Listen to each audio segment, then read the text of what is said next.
Hi, my name is Rebecca, and in today's lesson, I'm going to show you how to use some commonly used adjective pairs. Now, what are adjective pairs? Adjective pairs are sets of adjectives which are used together in order to emphasize whatever you're trying to say. So you could use one of these words alone, but then it's not as powerful. So we tend to use these adjective pairs together in order to emphasize whatever we're trying to express. Let's have a look at about 8 different examples, and I think you'll see that it's quite easy for you to understand them after that, and also hopefully to start using them yourself. Okay, let's have a look. The first one is bright and early. What does it mean? Bright and early means very early. For example, yesterday I woke up bright and early in the morning. Okay? Bright and early again means very early. Okay? Next one. Short and sweet. When we say that something was short and sweet, it means it didn't last too long, it didn't take too much time, and we're very happy that it didn't take too much time. For example, if you go to a conference and there are lots of speeches, then you don't want the speeches to be too long. So if they're short, you could say, the introductory speeches were short and sweet, which means they were nice and short, nice and small. Okay? Not too long, and therefore you didn't get bored. Okay, next one. Loud and clear. Loud and clear means very clearly. So for example, you could say to someone on the phone, if he asks you, can you hear me? And he's kind of shouting, you can say, don't worry, I can hear you loud and clear. It means very clearly. Next expression, sick and tired. This is kind of on the negative side. When we say we're sick and tired of something, it means we are annoyed, we're frustrated, we're irritated with something. So unfortunately, an example that is often given for this expression is when someone says, I'm sick and tired of my job. I really should get another job. Okay?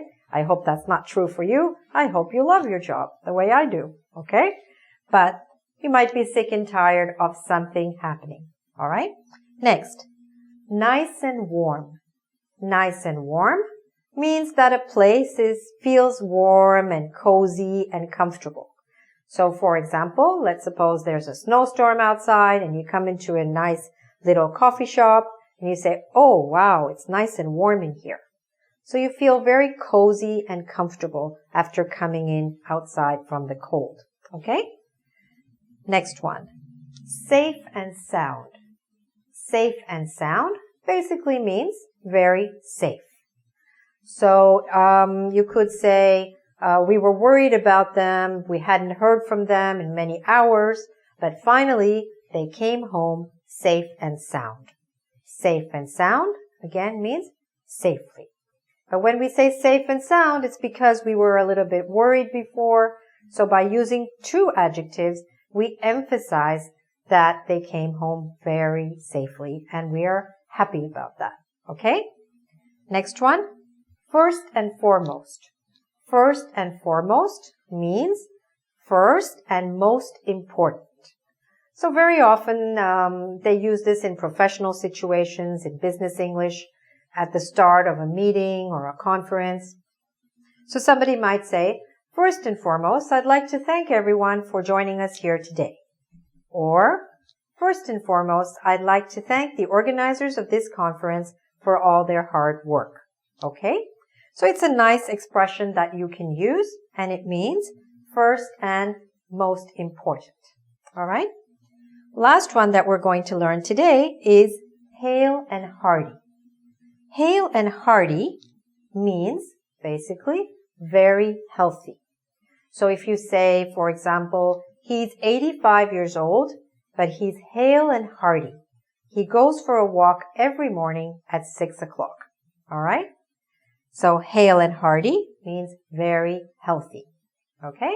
So I wish you, I hope that you are also hale and hearty. which means very healthy. And try to start to use some of these expressions. See if you can use something today in writing or in speaking. And this way, you'll learn not only to understand these expressions, but also to start using them in your own English. All right? If you'd like to do a quiz on this subject, please visit our website, www.engvid.com. Thanks for watching and good luck with your English.